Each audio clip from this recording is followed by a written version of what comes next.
स्वागत है दोस्तों हमारे यूट्यूब चैनल इलेक्ट्रिकल हिंदी में। दोस्तों आज के वीडियो में हम जानेंगे ड्यूल स्टार्टर में पावर वायरिंग कैसे करते हैं, कंट्रोल वायरिंग और मोटर का कनेक्शन हम कैसे करते हैं। जैसे कि दोस्तों आप देख रहे हैं ये जो ड्यूल स्टार्टर है ये जिंक प्लांट का, इसलिए थोड़ा गंदा आपको दिखाई दे रहा है। आज के वीडियो में दोस्त विशेष करके हम ये जानेंगे कि अगर आपके पास 3 फेज की सप्लाई नहीं है तो क्या आप सिंगल फेज से चेक कर सकते हैं कि जो ड्यूल स्टार्टर है वो आपका सही है या नहीं है, यानी जो इसमें कॉन्टेक्टर लगा हुआ है वो प्रॉपर काम कर रहा है या नहीं कर रहा है। जैसे कि दोस्त हम जानते हैं जो कॉन्टेक्टर होता है वो मैग्नेटिकली कनेक्ट होता है, यानी ये जो कॉइल होता है इसमें हम सप्लाई देते हैं। जैसे कि ये जो कॉन्टेक्टर है दोस्त ये 440 वोल्ट का है, इसको हम क्या हम सिंगल फेज से चेक कर पाएंगे या नहीं।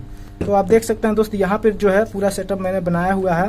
ये हमारा कॉन्टेक्टर है और ये हमारा रिले है। जैसे कि हमारा 3 फेज सप्लाई आता है, ये इनपुट पावर है और ये हमारा आउटपुट पावर है। यहाँ पे हम मोटर की कनेक्शन करते हैं। अगर इसके कॉइल को हमको सिंगल फेज से चेक करना होगा तो हम कैसे कर सकते हैं। यहाँ पर जो मैंने सप्लाई दिया है दोस्तों वो आपका सिंगल फेज का है, 220 वोल्ट का है। तो आप देख सकते हैं जैसे ये सप्लाई हमारी आ रही है, इसका मतलब दोस्त ये सिंगल फेज पे मैंने सेटअप लगाया है। इसके हेल्प से आप जो है चेक कर सकते हैं कि ये जो आपका कॉन्टेक्टर लगा है वो सही से काम कर रहा है या नहीं कर रहा है।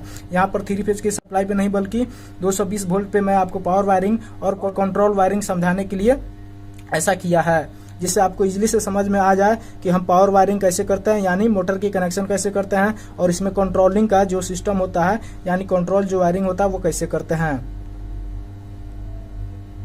जैसा कि देख सकते हैं दोस्त यहाँ पर हमारी 3 फेज की सप्लाई आ रही है और यहाँ पर हमारा आउटपुट हो रहा है। ये दो हमारा कॉइल का टर्मिनल है जी, एक हमारा इस टर्मिनल से जा रहा है और दूसरा हमारे इस टर्मिनल से जा रहा है। एक फेज जो आता है दोस्त वहां से हमारा 95 जो एनसी टर्मिनल होता है रिले का 95 में देता है और 96 से आउटपुट होके यहाँ पर जाता है। फिर उसके बाद जब हम इसको पुश करते हैं तो फिर से सप्लाई इसको मिल जाती है। तो एक फेज से हमारा सप्लाई कॉइल को मिल जाता है, फिर दूसरी फेज से जब इस बटन को हम दबाते हैं दोस्त तो ये जो टर्मिनल है इस साइड वाला पत्ती जो है ये इस तरह से इस टर्मिनल में जाके कनेक्ट हो जाता है, जिसके कारण से सप्लाई यहाँ तक पहुंचती है और उसके बाद फिर इस कॉइल को 440 वोल्ट मिल जाता है, जिसके कारण से जो कॉन्टेक्टर है दोस्त हमारा ऑन हो जाता है और तीनों जो सप्लाई है दोस्त वो इस तरह से कनेक्ट होता है। उसके बाद हम यहाँ पर मोटर की कनेक्शन कर देते हैं। तो जो आप कंट्रोल वायरिंग देख सकते हैं दोस्त 3 फेज हमारा यहाँ से आ गया, एक फेज हमारा घूम के रिले के 95 में टर्मिनल में गया और वहां से आउटपुट निकला 96 से जो घूम के यहाँ पर आया और यहाँ से फिर जो है इस कॉइल को जाएगा। एनो बटन रहता है, इसको जैसे हम दबाते हैं तो ये जो है इस पे लॉक करता है। जैसे आप देख सकते हैं इसको मैं ऑन किया, ये हमारा कॉन्टेक्टर ऑन हो गया। इसी को जब हम दबाते हैं तो इस तरह से दोस्त हमारा बाहर आता है और बाहर आके इसको जो है ऑन कर देता है। उसके बाद जब हम इसको दबाते हैं तो ये हमारा इस पे जाता है, इस टर्मिनल जैसे हम दबाते हैं हमारा कॉन्टेक्टर ऑफ हो जाता है।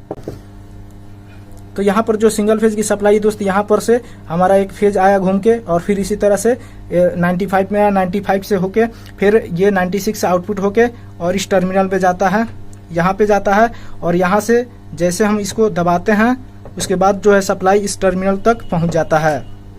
इस टर्मिनल से पहुंच के फिर उसके कॉइल को पहुंच जाता है। तो इस तरह से जो है कंट्रोल वायरिंग किया जाता है और जो मोटर की कनेक्शन दोस्त हम यहाँ पर रिले पे करते हैं। और पावर वायरिंग में दोस्त आपको कंफ्यूज होने की कोई जरूरत नहीं है दोस्त। यहाँ पर सीधे से आप इनपुट पावर सप्लाई कर दीजिएगा, यहाँ पर आप मोटर कनेक्ट कर दीजिएगा और एक जो कॉइल होगा बीच वाले से आप सीधे एक कॉइल को दे दीजिएगा। जैसे कि आप यहाँ पे देख सकते हैं दोस्त एक फेज से हमने तार उठाया है और उसके टर्मिनल पे दे दिया है और फिर उसके बाद ये इस फेज से जो हमारा सप्लाई आएगा वो रिले में जाएगा 95 में, 95 से फिर 96 से आउटपुट निकल के फिर इस टर्मिनल में आएगा और जैसे हम इसको दबाते हैं फिर सप्लाई यहाँ पहुंच जाती है और फिर हमारा कॉन्टेक्टर ऑन हो जाता है और इनपुट पावर से आउटपुट पावर हमारा मिलने लगता है, जिस तरह से आप सिंगल फेज में देख रहे हैं। यहाँ पे हमारा 220 वोल्ट आ रहा है और यहाँ से एक फेज हमारा घूम के डायरेक्ट आया रिले में और रिले से फिर हो गया आउटपुट होके इस टर्मिनल पे जा रहा है और फिर यहाँ से जब हम दबाते हैं तो कॉन्टेक्टर को है जो वोल्टेज मिल जाता है और उसके बाद दोस्त जो है कॉन्टेक्टर हमारा ऑन हो जाता है। ये जो बटन होता है दोस्त ये हमारा रीसेट करने के लिए और स्टॉप करने के लिए किया जाता है। जब ओवरलोड हमारा रिले हो जाता है तो ऑटोमेटिक जो है ये ट्रिप हो जाता है, तो फिर इसको हम 2-3 बार दाब के और इस तरह से इसका ट्रिपिंग निकालते हैं, फिर से हमारा जो रिले होता है सही से काम करने लगता है। जब हमें बंद करना रहता है तो इसको हम दबा देते हैं, फिर हमारा ऑफ हो जाता है। अगर आप सिंगल फेज से कॉन्टेक्टर को चेक करना होगा तो हम सिंपल सिंगल फेज के दोनों टर्मिनल पर यहाँ पे जब टेस्ट कीजिएगा तो ये जो कॉन्टेक्टर है दोस्त ऑटोमेटिक ऑन हो जाएगा, इस तरह से पंच हो जाएगा।